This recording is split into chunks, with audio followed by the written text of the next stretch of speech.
മഹാലക്ഷ്മി സീരിയലിൻ്റെ വരാൻ പോകുന്ന എപ്പിസോഡിൻ്റെ റിവ്യൂയിലേക്ക് എല്ലാവർക്കും സ്വാഗതം. അങ്ങനെ മഹാലക്ഷ്മി കെട്ടിടത്തിന് മുകളിൽ നിന്ന് വീണു എന്ന് കരുതി ശത്രുക്കൾ ഒന്നടങ്കം എന്തെന്നില്ലാത്ത സന്തോഷത്തിലാണ്. മേഘനാണെങ്കിലും സീമന്തിനിയുടെ അടുത്ത് വന്നിട്ട് പറയുന്നുണ്ട്, അമ്മ ഒരു ചടങ്ങിന് പോകാൻ തയ്യാറായിക്കോ. അവൾ തട്ട് പൊഴിഞ്ഞ് താഴെ വീണു എന്ന് പറയുമ്പോൾ അത് കേട്ട് സീമന്തിനിക്കും സന്തോഷമാവുന്നുണ്ട്. എന്നാലും സന്തോഷിക്കാൻ വരട്ടെ മേഘ, അവൾ മരിച്ചു എന്ന് നമ്മൾ പലതവണ കരുതിയതാണ്. അപ്പോഴൊക്കെ അവൾ തിരിച്ചു വന്നിട്ടുണ്ട് എന്നെല്ലാം സീമന്തിനി പറയുമ്പോൾ ഇത് അതുപോലെ അല്ല അമ്മേ. അവളെയും കൊണ്ട് ഉണ്ണി ഹോസ്പിറ്റലിലേക്ക് പോകുന്ന ആംബുലൻസിൽ വെച്ചിട്ടാണ് അവൻ എന്നെ വിളിച്ചത് എന്നെല്ലാം മേഘൻ പറയുന്നത്. അതോടുകൂടി തന്നെ മഹാലക്ഷ്മിക്ക് മുകളിലേക്ക് പോയി എന്ന് തന്നെ സീമന്തിനിയും ഉറപ്പിക്കുകയാണ്. അപ്പോൾ ഇത് കേൾക്കുന്ന മഞ്ജു ആണെങ്കിൽ ആകെ വല്ലാതാവുന്നുണ്ട്. ഏട്ടത്തിക്ക് എന്തെങ്കിലും സംഭവിച്ചു കാണുമോ എന്നാലോചിച്ചിട്ട്.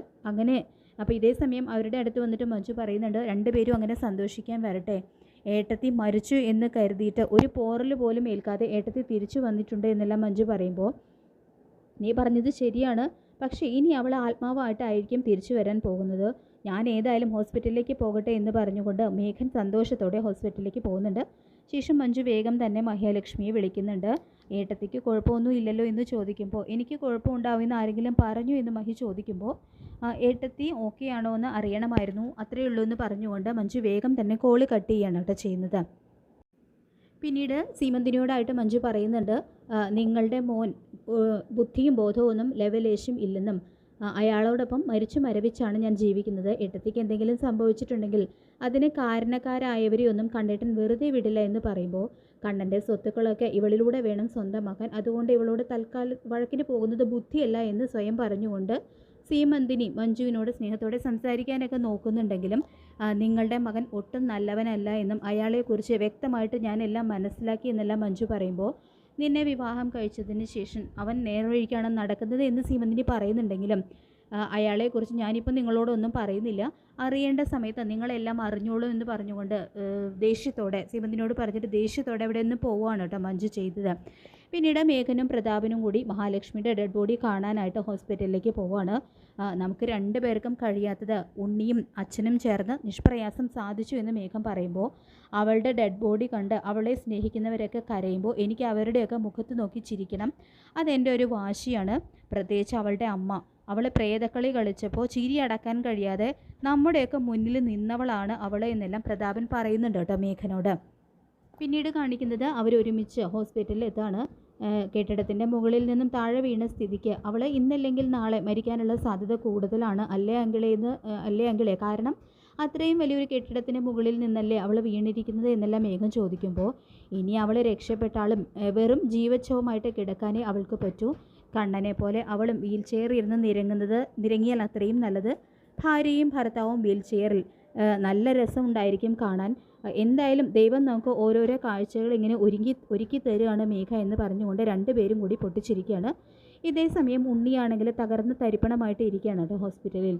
ഉണ്ണിയെ കാണുന്നതും ഉണ്ണിക്കുട്ട അവളെവിടെ, അവൾ തട്ട് പൊളിഞ്ഞ് താഴെ വീഴുന്നത് കാണാനായിട്ട് നിനക്ക് ഭാഗ്യമുണ്ടായി, എവിടെ അവളെന്ന് ചോദിക്കുമ്പോൾ ICUവിലാണ്, നട്ടെല്ലിനാണ് ക്ഷതം സംഭവിച്ചിരിക്കുന്നത്, വൃക്കകൾക്കും തകരാറുണ്ട്, ഇനി റിക്കവർ ചെയ്തു വന്നാലും വർഷങ്ങൾ വേണ്ടി വരും പൂർണ്ണ ആരോഗ്യത്തിലേക്ക് തിരിച്ചു വരാൻ എന്നാണ് ഡോക്ടർ പറഞ്ഞ കാര്യങ്ങളെല്ലാം ഉണ്ണി അവരോടായിട്ട് പറയുന്നുണ്ട് കേട്ടോ.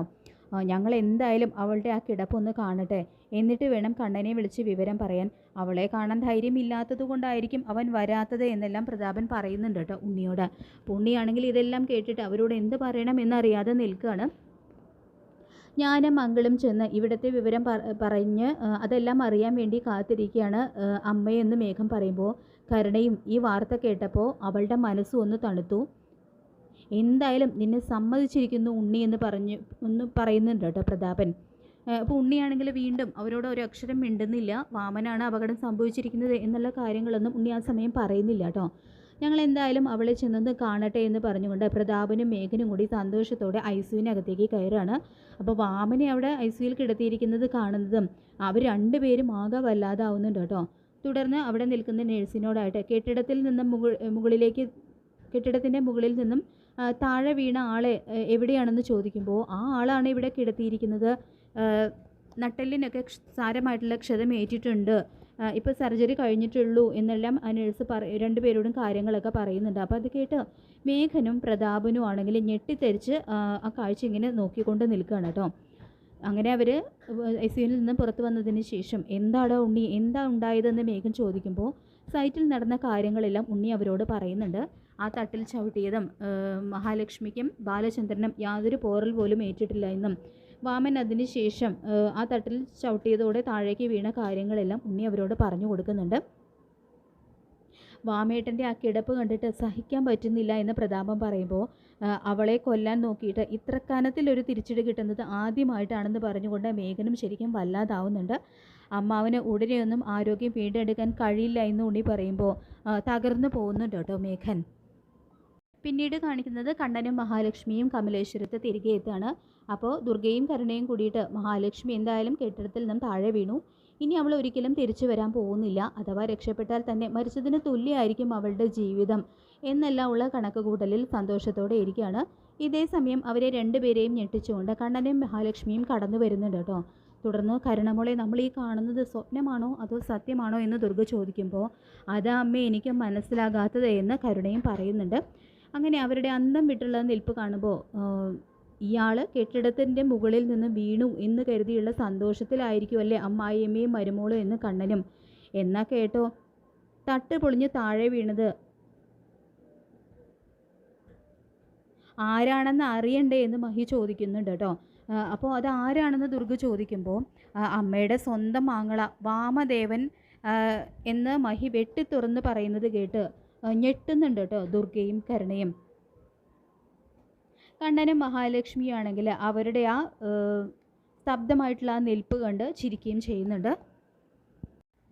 എന്തായാലും മഹാലക്ഷ്മിയെ കൊല്ലാൻ നോക്കി ശത്രുക്കൾക്ക് ഒന്നടങ്കം അവരൊരിക്കലും പ്രതീക്ഷിക്കാത്ത തിരിച്ചടികൾ തന്നെയാണ് ഓരോ തവണയും കിട്ടിക്കൊണ്ടിരിക്കുന്നത്. പക്ഷേ വാമൻ്റെ പോലെ ഇത്ര കനത്തൊരു തിരിച്ചടി അവർക്ക് ഇതുവരെ ലഭിച്ചിരുന്നില്ല. അപ്പോൾ വാമനാണെങ്കിൽ ഇപ്പോൾ നട്ടെല്ല് തളർന്ന് അയാളിനി മിക്കവാറും വീൽ ചെയറിൽ തന്നെ ജീവിതകാലം മുഴുവൻ കഴിച്ചു കൂട്ടേണ്ട അവസ്ഥയിൽ തന്നെയായിരിക്കും. മാത്രമല്ല അയാളുടെ കിഡ്നിയും തകരാറിലായതുകൊണ്ട് തന്നെ അയാൾക്കിനി പൂർണ്ണമായിട്ടുള്ള ആരോഗ്യം വീണ്ടെടുക്കാൻ കഴിയുമെന്ന് തോന്നുന്നില്ല. അങ്ങനെ ഇപ്പോൾ വാമനാണ് കനത്തൊരു തിരിച്ചടി കിട്ടിയിരിക്കുന്നത്. അങ്ങനെ ഇനിയിപ്പോൾ മഹാലക്ഷ്മി ശത്രുസ്ഥാനത്ത് നിർത്തിയിരിക്കുന്ന അവർക്ക് എല്ലാവർക്കും ഇതുപോലുള്ള തിരിച്ചടികൾ തന്നെയായിരിക്കും കിട്ടാനായിട്ട് പോകുന്നത്. അങ്ങനെ മഹാലക്ഷ്മി സീരിയലിൻ്റെ വളരെ ത്രില്ലിംഗ് ആയിട്ടുള്ള വരാൻ പോകുന്ന എപ്പിസോഡുകൾക്കായിട്ട് നമുക്ക് കാത്തിരിക്കാം.